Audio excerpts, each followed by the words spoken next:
Տիկին Աղեկյան, վաղ առավոտից էստեղ եք, Մայր Հայաստան կուսակցությունից վստահված անձ եք, 14 կոտորակ 29 ընտրատեղամասն է սա, խնդրեմ ներկայացրեք իրավիճակը, ինչ որ խախտումներ արձանագրվել է, թե ոչ։ Իհարկե խախտումները բազում են, վաղ առավոտից 8-15-ից սկսած,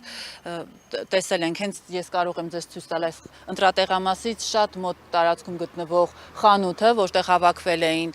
մարդիկ, եւ ես նկատեցի, որ հստակ ուղղորդում է լինում, տեսանյութ պատրաստեցի, մոտեցա եւ տեսանկարահանեցի, նրանք հեռախոսը տեսնելով արդեն հեռացան, ցրվեցին, դրանից 45 րոպե անց երկրորդ տեսանյութը նույն անձիկ, նույն ուղղորդող անձը արդեն տարբեր անձանց հետ էր, էլի նորից տեսանյութը արել եմ, երկրորդ տեսանյութում ոստիկաններին խնդրել եմ մոտենալ, ոստիկանները հրաժարվել են մոտենալ,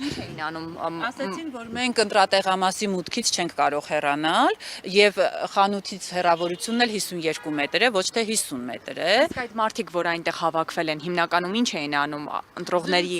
Այդ մարդը կոնկրետ իր դեմքը ֆիքսվել է արդեն։ Ես հիմա կփորձեմ նրա անունազգանունը եւս հասկանալ։ Արագած գյուղից Հրաչի տղան է, որը միշտ խոպանում է լինում, մի քանի օր առաջ է ժամանել Արագած։ Գյուղացիները վախեցած են, վախենում են անունազգանունը ասել, բայց Հրաչի տղան է։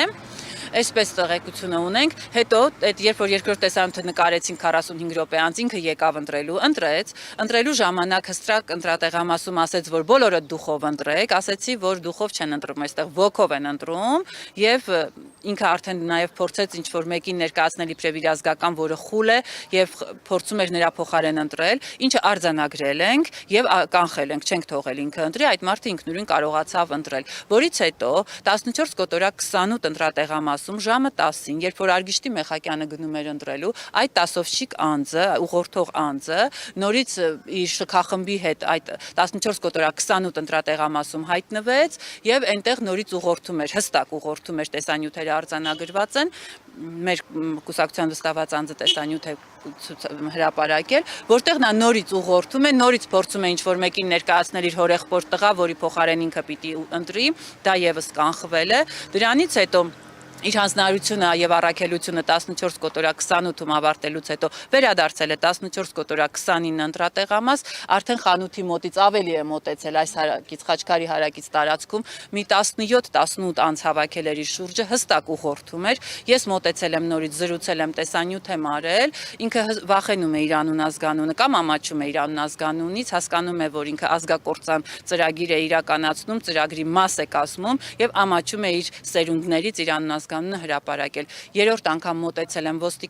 ոստիկանները եւս ասել են, որ ընտրատեղամասի մուտքը չեն կարող թողնել, հենց հիմա մենք կարող ենք արձանագրել, այս պահին ոստիկանները դրան մոտ չեն, հեռու են, բայց նրանք վախեցել են գալ։ Այսինքն ես արձանագրում եմ վաղ առավոտից հետևելով ընտրական գործընթացին, հասկանում եմ, որ մարդիկ Արագած գյուղում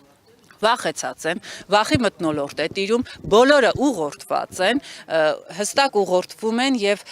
այսպես կարծես նրանց հետևում են։ Ես նորից եմ կոչ անում, որ սիրելի ընտրողներ, իշխանության ուղղորդման մասին է բնականաբար, նորից եմ հորդորում եւ կոչ անում, որ քվյախցիկում դուք մենակ եք լինելու, վստահեցնում եմ ձեզ, որևէ մեկը չի հետևելու ձեզ, այդ տասովշիկները իրենց օրվա գումարն են աշխատում եւ ինչպես ասեցիք դուք, որ նա խոպանչի է, եկել է այստեղ էլ իր խոպանչիությունն է անում եւ ՔՊ-ից ու նավթադոլարներից Ալիևից իր հերթական խոպանչի գումարներն է տանում։ Մի վախեցեք, սիրելի ընտրողներ, դուք համարձակորեն ընտրեք ազգային ուժերին, ընդդիմադիր ուժերին, ովքեր կարող են վերականգնել հայի կորցրած արժանապատվությունը։